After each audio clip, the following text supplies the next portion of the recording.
नमस्कार स्टूडेंट्स, कैसे हैं आप सब लोग। जैसा कि मैंने आपसे बोला था कि मैं आपके लिए करंट अफेयर्स के दी मोस्ट इंपॉर्टेंट वीडियोस लेकर आता रहूंगा, तो उसी सीरीज में आज एक बहुत इंपॉर्टेंट न्यूज है और बहुत ज्यादा चांसेस हैं कि आपके अपकमिंग प्रीलिम्स पर इस पर प्रश्न बनेगा। तो ध्यान से पूरा वीडियो देखिएगा, एक एक चीज बहुत क्रिस्टल क्लियर कर दूंगा। यहां पर देखिए, जो न्यूज आई है वो न्यूज तो उत्तर प्रदेश के अंदर से आई है, तो यूपी पीसेस के लिए तो बहुत ज्यादा इंपॉर्टेंट है और इवन ऑल स्टेट पीसेस के लिए इंपॉर्टेंट है, क्योंकि इंडिया में फर्स्ट टाइम ये चीज हो रही है। क्या देखिए, यहां पर क्या हुआ है, इंडिया के अंदर first equine disease free compartment, first equine disease free compartment open हो रहा है। कहां पर? मेरठ के अंदर, राइट। तो यह पहली बार इंडिया में ऐसा कोई फ्री डिजीज कंपार्टमेंट इक्वाइन का ओपन हो रहा है, इस वजह से इंपॉर्टेंट हो चुका है, राइट। अब एक एक चीज आपको समझाता हूं। यहां पर हिंदुस्तान टाइम्स का आर्टिकल है, तो पीआईबी का आर्टिकल है, बहुत सारे न्यूज आर्टिकल्स ने इस न्यूज को कवर किया है। India establish first internationally recognised equine disease free compartment at RVC centre Meerut, right. अब देखो, सबसे पहले एक एक करके सारी बेसिक चीजों को समझते हैं। यहां पर आप बोल रहे होंगे ये इक्वाइन जो है इसका मतलब क्या होता है। इस फोटो में आप देख रहे होंगे, आपको कुछ हॉर्सेस नजर आ रहे होंगे, राइट। तो यहां पर बेसिकली इक्वाइन का मतलब होता है हॉर्सेस से। जहां पर हॉर्सेस की बात करते हैं, डंकी की बात करते हैं, म्यूल्स की बात करते हैं, तो इन सबको क्या कंबाइंड रूप से एक शब्द का प्रयोग करते हैं, इक्वाइन। अब यहां पर ना, ये जो इक्वाइन होते हैं इनको बहुत सारे तरीकों से बीमारियां होती हैं, जैसे कि वायरसेस, बैक्टीरिया, पैरासाइट और बहुत सारे इन्वायरमेंटल फैक्टर्स भी होते हैं, जिसके कारण इनको हो जाती हैं बहुत सारी बीमारियां। हमने मेरठ के अंदर एक वर्ल्ड स्टैंडर्ड का एक ऐसा फ्री एक एरिया बनाया, फ्री जोन बनाया, जिसमें हम अगर इन इक्वाइन को रखेंगे, इन म्यूल्स को रखेंगे, वहां पर हम ये डिक्लेयर करते हैं, ये गारंटी लेते हैं कि ये डिजीज फ्री जोन होगा। अब सबसे पहले आपको यह समझना होगा कि ये जो इक्वाइन होते हैं इनको बीमारियां किस किस प्रकार की हो सकती हैं। अब देखो, यहां पर मैंने आपको बताया बैक्टीरिया से संबंधित बीमारियां, वायरसेस इनको नुकसान पहुंचाते हैं, पैरासाइट्स होते हैं, बहुत सारे इन्वायरमेंटल फैक्टर्स होते हैं, आसपास का पर्यावरण ऐसा होता है कि उसमें ये रह के बीमार पड़ सकते हैं। जैसे कि जो एग्जाम पॉइंट ऑफ व्यू से इंपॉर्टेंट, जैसा कि मैंने आपको यहां पर बताया कि कंट्री का फर्स्ट, भारत का पहला इक्वाइन डिजीज फ्री कंपार्टमेंट कहां पर खुल रहा है, remount veterinary corps centre and college in Meerut cantonment area के अंदर, ठीक है। तो शॉर्ट फॉर्म में आरवीसी, आपको यह प्लेस याद रखना है, मोस्ट इंपॉर्टेंट है, प्रीलिम्स में डायरेक्ट प्रश्न रखा हुआ है इस पर। यहां पर this facility has received official recognition. मैंने आपको बोला था कि इस सेंटर को हमने ऐसे ही नहीं बना दिया है, यहां पर जो इंटरनेशनल संस्था है जिसका नाम है WOAH, world organisation for animal health, अभी इसके बारे में बताऊंगा। इस इंटरनेशनल संस्था के अपने एक इंटरनेशनल स्टैंडर्ड्स होते हैं। उन अंतरराष्ट्रीय मानकों का पूरा ध्यान रखते हुए हमने ये एक डिजीज फ्री जोन का निर्माण मेरठ के अंदर करा है, ठीक है। यहां पर आप देखोगे कि कौन कौन से मिनिस्ट्रीज और कौन कौन से डिपार्टमेंट ने मिलकर यह इनिशिएटिव चलाया, यह द मोस्ट इंपॉर्टेंट। तो यहां पर आप देखेंगे department of animal husbandry and dairy, the ministry of defence, the equestrian federation of India EFI, most important, and the Uttar Pradesh government, UP government, right. तो ये आपको यहां पर समझ में आना चाहिए। अब यहां पर हमने जैसा कि बताया कि इंटरनेशनल स्टैंडर्ड प्रोटोकॉल्स हमने फॉलो करें कि बायोडाइवर्सिटी जो है या फिर जो बायो सेफ्टी के प्रोटोकॉल्स होते हैं उनको हमने यहां पर क्या करा है, फॉलो करा है। अब जैसा कि मैंने आपको बताया, जो इक्वाइन होते हैं, जो हॉर्सेज हैं, डंकीज हैं, म्यूल्स हैं, इनको बैक्टीरिया, वायरस, पैरासाइट्स सारी चीजें इफेक्ट करती हैं। जैसे कि मैंने आपको 2-3 उदाहरण दिए, ये भी आपके जिसमें बोलते हैं ना कि साइंस में प्रश्न पूछे जा सकते हैं, जैसे इक्वाइन इन्फेक्शियस एनीमिया EIA, ये कैसा है। आप देखोगे यहां पर ना, बेसिकली ये एक वायरस से होने वाला रोग है जो इक्वाइन को यानी कि घोड़ों को हो सकता है। अभी यहां पर क्या होता है, इससे इफेक्ट कैसे होगा, यहां पर जो ब्लड सकिंग इंसेक्ट्स होते हैं, जो कीट होते हैं, जो घोड़े के ऊपर बैठेंगे और उसका खून चूसते हैं, राइट। तो वो बेसिकली ये वायरस घोड़े के अंदर इंसर्ट करा सकते हैं। इससे होता क्या है, यहां पर देखो फीवर हो गया, डिप्रेशन हो गया, एनीमिया हो गया, वीकनेस हो गया, जो वेट लॉस होना स्टार्ट हो जाता है कि पूरी तरीके से उसको भूख नहीं लगती है, ठीक है। तो ये सब बीमारियां घोड़ों को हो जाती हैं और उस बीमारी का नाम क्या है, इक्वाइन इन्फेक्शियस एनीमिया। इसी तरीके से आप देखोगे इक्वाइन इन्फ्लुएंजा, यह भी एक कंटेजियस रेस्पिरेटरी बीमारी है, श्वसन संबंधी बीमारी है। कंटेजियस है, इसका मतलब क्या हुआ कि बेसिकली यह कैसी बीमारी है, एक संक्रामक रोग है। तो एक घोड़े को अगर यह चीज हो गई तो दूसरे को भी हो सकती है। यहां पर आप देखोगे यह भी कैसे होता है, इन्फ्लुएंजा ए वायरस के थ्रू होता है।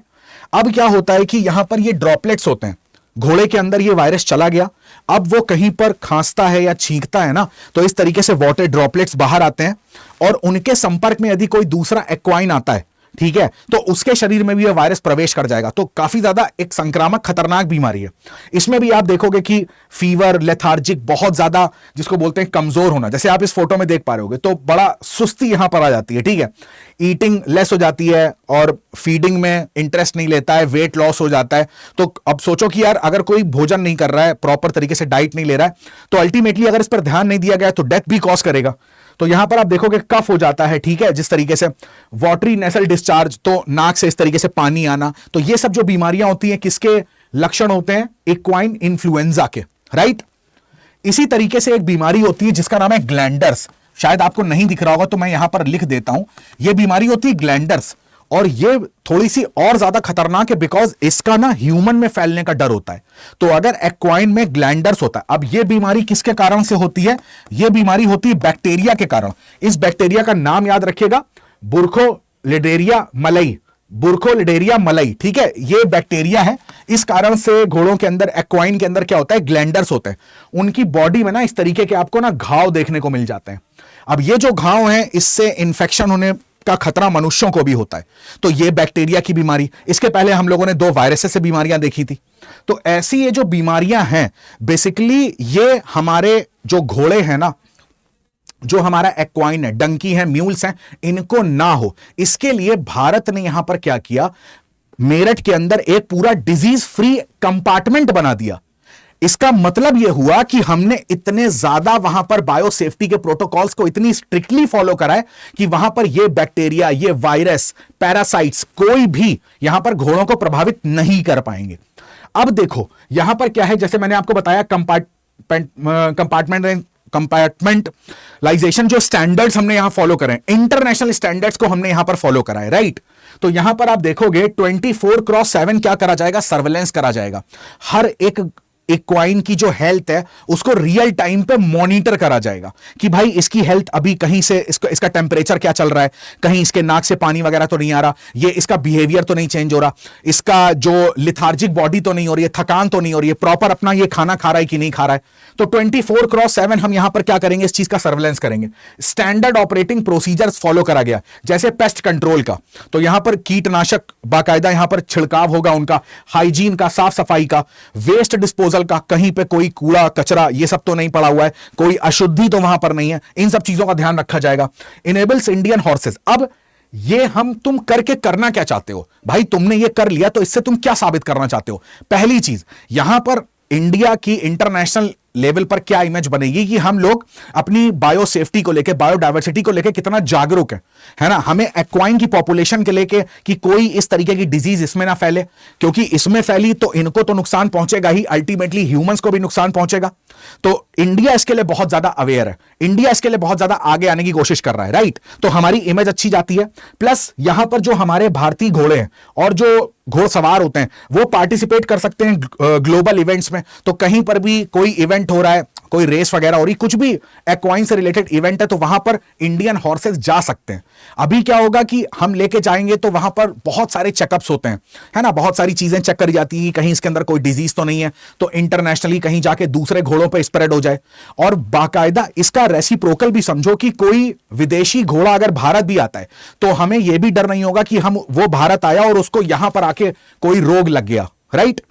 इसके अलावा यहां पर आप देखोगे strengthening India's biosecurity and disease preparedness framework, तो हम यहां पर अपना जो फ्रेमवर्क है उसका भी एक परिचय देने की कोशिश यहां पर कर रहे हैं, राइट। तो ये सब फायदे यहां पर देखने को आपको मिलेंगे। अब जैसा कि मैंने आपको बताया कि हम लोगों ने इनके स्टैंडर्ड्स को फॉलो करा है, world organisation for animal health, basically इसका हेडक्वार्टर आपको देखने को मिलेगा पेरिस में, यानी कि फ्रांस के अंदर। तो पहली इंपॉर्टेंट चीज तो आपको यह ध्यान रखनी है। दूसरा, ये एक ग्लोबल अथॉरिटी है, राइट, पूरे वर्ल्ड में ये अथॉरिटी है जो एनिमल हेल्थ पर काम करती है। कब इसकी स्थापना हुई है? 1924। और इसका ना पहले क्या नाम था, ये चीज आपको याद रखनी है, OIE, ऑफिस इंटरनेशनल डेस एपिजूटीज। अब उसका उच्चारण हो सकता है कुछ और हो, बट मई 2003 के बाद से इन्होंने अपना एक स्टैंडर्ड नाम अपना लिया जिसका नाम था world organisation for animal health. तो यह चीज आपको ध्यान रखनी है, इसकी स्थापना कब हुई है? 1924 में। और इसका पहले क्या नाम था? तो बेसिकली इनका मेन फोकस यही होता है, इंटर गवर्नमेंटल ऑर्गेनाइजेशन है, तो दुनिया भर की सरकारें इसमें इन्वॉल्व होती हैं, और इनका मेन काम होता है कि किस तरीके से जो इंफॉर्मेशन होती है, जो जंतुओं के प्रति जो रोग होते हैं, जो एनिमल डिजीजेस की इंफॉर्मेशन होती है, उसको ग्लोबली स्प्रेड करना और उस पर काम करना, राइट। तो ये चीज हमारे लिए इंपॉर्टेंट हो जाती है। अब जो ये न्यूज मैंने बताई है, ये यूपी पीसेस के लिए तो बहुत ज्यादा इंपॉर्टेंट है। मैंने फिर बोलूंगा, ऑल स्टेट पीसेस के लिए, आप किसी भी स्टेट पीसेस की तैयारी कर रहे हो उसमें ये क्वेश्चन पूछा सकता है, बिकॉज इंडिया में फर्स्ट एक्वाइन डिजीज फ्री कंपार्टमेंट कहां पर ओपन हुआ है? इंटरनेशनल, जहां पर प्रोटोकॉल्स, इंटरनेशनल स्टैंडर्ड फॉलो करे गए, तो मेरठ के अंदर, राइट। तो यहां पर इससे रिलेटेड एक क्वेश्चन भी मैंने आपसे पूछा है, इस क्वेश्चन का कमेंट सेक्शन में आप आंसर करेंगे। मैं इसका नेक्स्ट वीडियो में आंसर आपको बताऊंगा। मैंने इसके पहले वीडियो बनाया था हैम रेडियो कम्युनिकेशन के ऊपर, राइट। तो उसमें मैंने आपसे एक क्वेश्चन पूछा था, वो मैं आपको दिखा देता हूं, उस क्वेश्चन का आपको आंसर भी बता देता हूं। यहां पर आप ध्यान से देखेंगे तो ये क्वेश्चन मैंने आपसे पूछा था, हु इज अबव 18 एज? तो ये स्टेटमेंट गलत हो जाएगा। यहां पर 12 ईयर्स एज का मानक भारत सरकार ने डिसाइड करा है। यहां पर लिखा हुआ है मिनिस्ट्री ऑफ अर्थ साइंसेज ऐसे लाइसेंस को इशू करता है, तो यह भी गलत है। यहां पर मिनिस्ट्री ऑफ इंफॉर्मेशन इलेक्ट्रॉनिक्स, जो मिनिस्ट्री यानी कि जिसको हम लोग मिति कहते हैं, तो वो यहां पर लाइसेंस को इशू करते हैं, ठीक है। तो ये दोनों स्टेटमेंट गलत हो जाते हैं। तो हमारा बेस्ट ऑप्शन यहां पर क्या हो जाएगा? D, none of the above. तो अब जो मैंने आपसे इस आज के टॉपिक में जो प्रश्न पूछा है उसका आंसर आप करेंगे। मैं एक बार प्रश्न आपको फिर से दिखा दे रहा हूं। ये आज का प्रश्न, 3 स्टेटमेंट आपके सामने दे रखे हैं। मैंने to the point crystal clear करने की कोशिश करी है कि व्हाट इज एक्वाइन, क्या होते हैं एक्वाइन को, डिजीजेस कौन कौन सी हो सकती है, और बेसिकली ये न्यूज चर्चा में क्यों आई, राइट। तो कमेंट सेक्शन में आंसर करके बताइएगा इसका आंसर क्या है, और बताइएगा वीडियो कैसा लगा। इसी के साथ साथ एक और मोस्ट इंपॉर्टेंट इंफॉर्मेशन आप सब लोगों के लिए, यहां पर आपको पता है स्टडी IQ PCS आपके लिए आरंभ बैच 5.0 लेकर आया है। जो ये फाउंडेशन बैच है, prelims plus mains plus interview, तीनों की होलिस्टिक यहां पर तैयारी कराई जाती है। तो यहां पर आप देखोगे बैच की क्लोजिंग जो डेट है वो है 15 जुलाई। तो 15 जुलाई को ये बैच के एडमिशंस जो हैं वो क्लोज हो रहे हैं। यहां पर आप सिड लाइव कोड का इस्तेमाल कर सकते हैं for maximum discount. 1000 plus hours के लाइव लेक्चर्स इंग्लिश भाषा में, हिंदी प्लस इंग्लिश यानी कि इंग्लिश, तो भाषा की कोई रुकावट आपके सामने आनी नहीं है। प्रीलिम्स और मेंस की टेस्ट सीरीज भी यहां पर इंक्लूडेड है। 1-to-1 mentorship, personalised mentorship, first day से आपकी answer writing practice, with in 48 hours आपको आंसर राइट चेक होके मिल जाएगा। प्लस इसके अलावा आप देखोगे स्टेट स्पेसिफिक जो टॉपिक्स होते हैं उन पर स्पेशल फोकस दिया जाएगा। Special focus on essay writing, CSAT, each and everything. Prelims plus mains plus interview, इन तीनों को हमने टारगेट करा है और फर्स्ट डे से ही इनकी तैयारी स्टार्ट हो जाएगी। तो उसका नाम है आरंभ फाउंडेशन बैच 5.0। तो लास्ट डेट का वेट मत करिएगा, सिड लाइव कोड का इस्तेमाल करिए। आपकी स्क्रीन पर शो हो रहा होगा, आपकी स्क्रीन पर एक नंबर भी शो हो रहा होगा। आपको कोई भी डाउट है, कोई भी शंका है, उस नंबर पर कॉल करके आप सारे डाउट्स अपने क्लियर कर सकते हो, ठीक है। तो आज के लिए इतना ही। बताइएगा कमेंट सेक्शन पे आज का वीडियो आपको कैसा लगा। आप सभी का बहुत बहुत धन्यवाद। जय हिंद।